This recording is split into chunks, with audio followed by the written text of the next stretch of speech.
What is up? Welcome back to our channel. Once again, it's me, your bearded bro, QuickSilver 15, back with another video. And today we'll be reviewing a small movie. And of course, it's none other than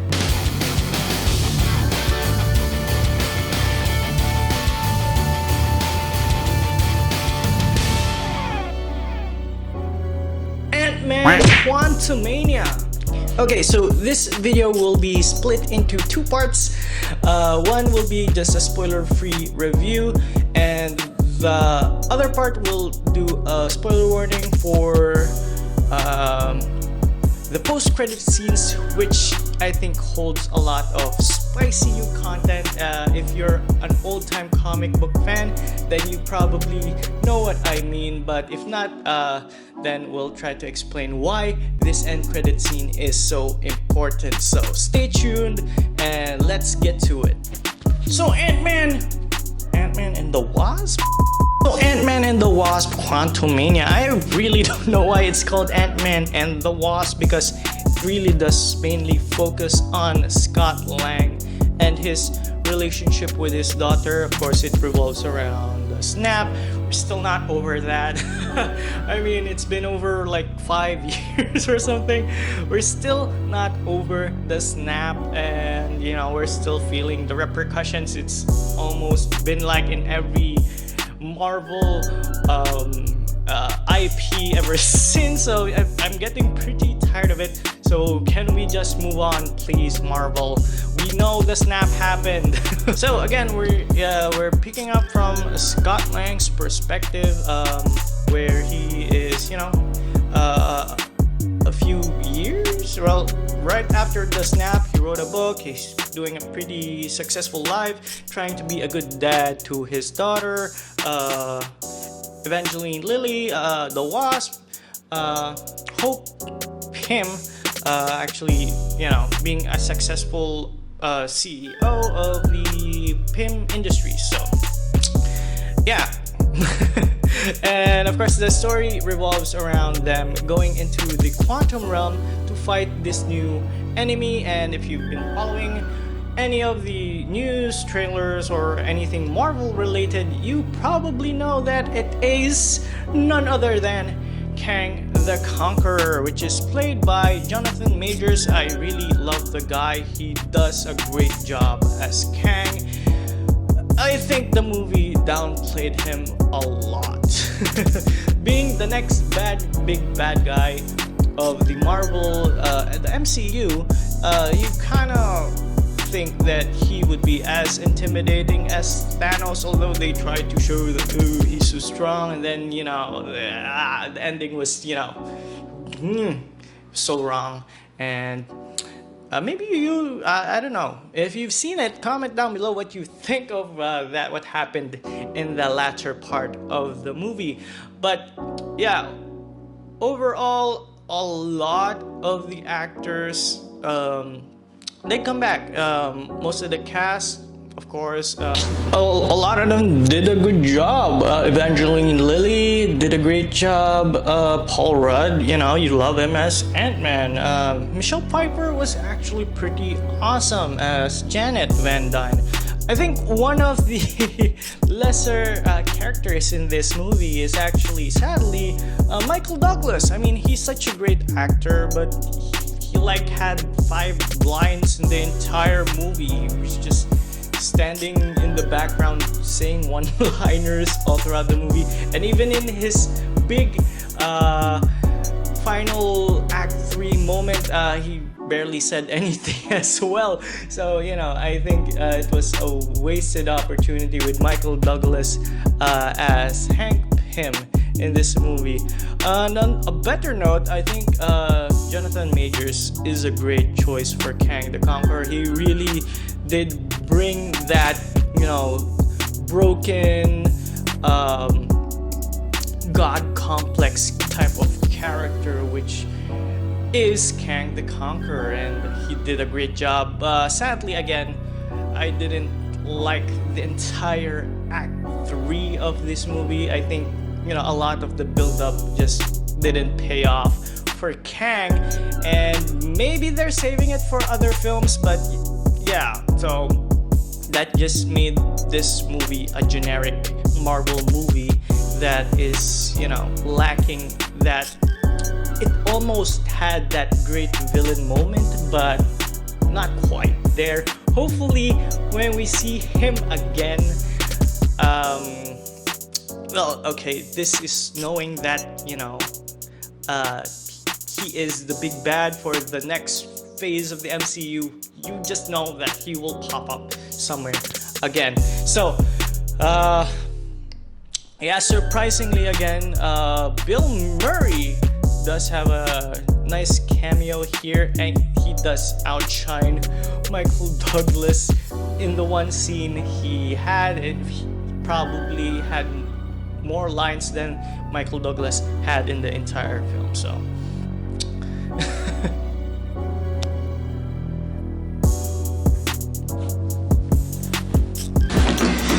So overall, Ant-Man and the Wasp: Quantumania does have an okay villain, does have an okay story. Basing it from Thor: Love and Thunder, it's definitely a great improvement, but not that much. The music is okay. This cinematography and the post-production wise, I think a lot of weird artifacting is happening. Momonsky mentioned some weird rotoscope issues, which is very technical, but it just means the cutting of the characters with the CG background is a bit weird sometimes. MODOK, I love the character MODOK. He feels a bit off in this movie, but take him out, put him in a Deadpool movie, man, I would pay big money to see that. See MODOK in solo movie. No, I want to see MODOK in a Deadpool movie. Make it happen, Disney. And yeah, take my money. But yeah, we have again Corey Stoll returning as MODOK in this film, which is such a surprise and is so much fun. MODOK is so much fun. Again, he takes out a lot of the seriousness of certain situations, because MODOK is a silly character. He is awesome and we love him. And yeah, again, we just want to see more MODOK in the future of the MCU, but hopefully in the more something more fitting for the character, something sillier and crazier, like Deadpool. I want him to be best friends with Deadpool. Oh my god, that would be so awesome. Overall, the story sometimes is hit and miss. There are a lot of questionable storyline choices that doesn't really pay off. It has a payoff, but it never really built up to that. Like Cassie and Scott's relationship. Yes, they're father-daughter, but I needed more tension between them. They kind of just keep forgiving. Say something snarky in one scene, and then next scene, oh, you're forgiven. And it just didn't quite land as hard as I would have wanted. But they tried to keep the movie light. It's a sad part of Marvel movies is they try to keep it light, but with a character like introducing a character like Kang the Conqueror, I felt like it should have been a darker story, like not DC dark, but I wanted Kang to show why he is the next big bad. That said, we're giving Ant-Man and the Wasp, well, more on Kang in a bit, but yeah, with that said, we're giving Ant-Man and the Wasp: Quantumania passing 6 out of 10. If Thor Ragnarok is, I'll at this point I think it should be a 3, and yeah, that just makes Ant-Man and the Wasp just a bit better. But yeah, with that said, I sadly do not recommend you go watch it in cinemas. But actually, if you could, just wait for it in Disney Plus, because again, it's not that spectacular. I don't think you need to go see it in the big screen. If anything, I wish you could have seen Black Panther in the big screen. That was pretty cool. But you know, thankfully it is also up in Disney Plus right now. Not sponsored, you know, just saying. Just wait for it there and watch it afterwards. So that said, we're moving into spoiler territory. We're putting our geek glasses on, and we're talking about the end credits scene of Ant-Man and the Wasp. So, spoilers, you've been warned. So, okay, hopefully you've seen the movie and you're here to talk about Kang the Conqueror, because such a lovely tribute to the comics if you're a big time comic book fan. And this is me at the cinema, just seeing the end credits scene, and I was like so giddy that it was like, oh my god, are they revealing the Human Torch? And if you're a casual Marvel fan, you're probably saying, but the Human Torch is in the future and it showed Loki in the past.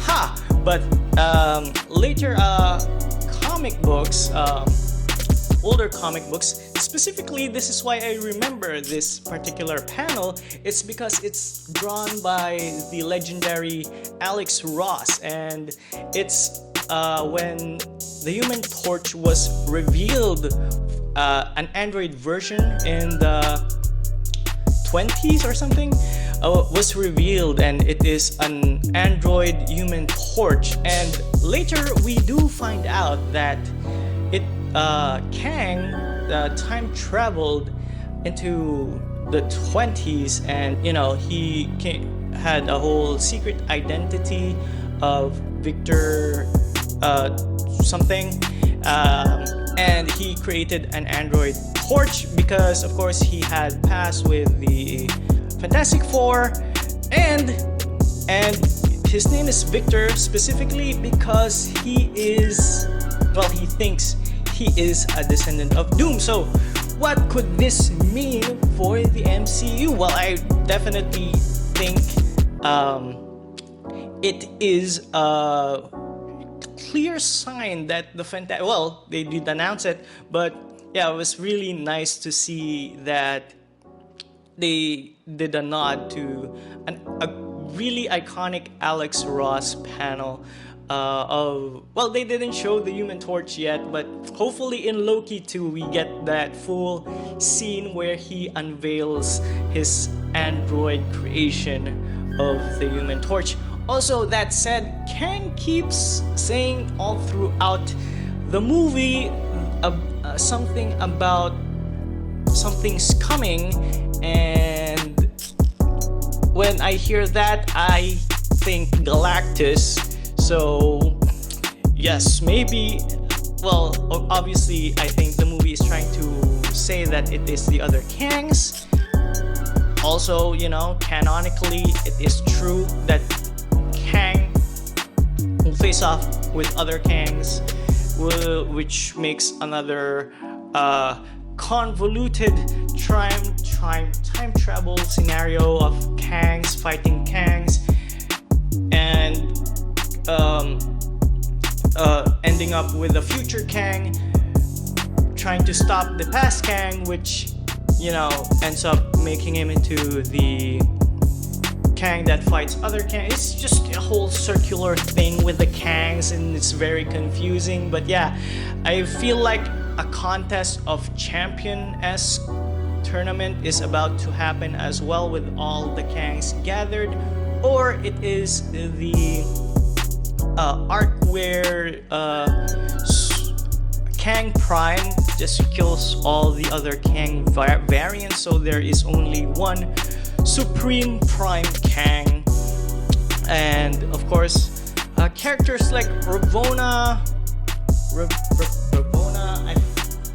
Renslayer, you know, the head of the TVA in the show Loki, is also directly related to Kang the Conqueror. So let's hope more of that, it develops more into that.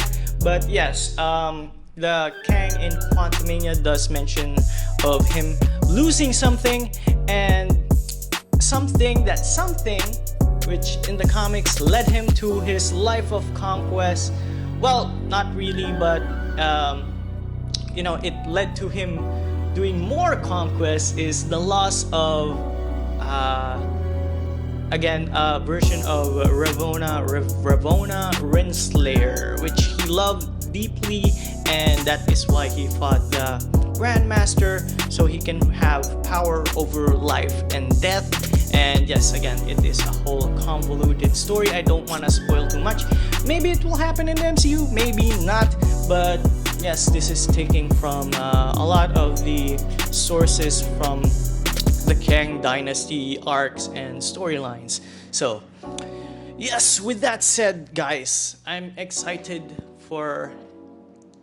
well, not really excited for this MCU thus far, but with terms like mutants popping out, and of course the Fantastic Four, hopefully we can just move past the snap, guys, and give us just fresh new Marvel stories. And that said, what do you guys think of Quantumania? Hope you didn't get spoiled by this review, but leave down in the comments below what you think. And yeah, once again, it's me, your bearded bro QuickSilver 15, signing off. Peace.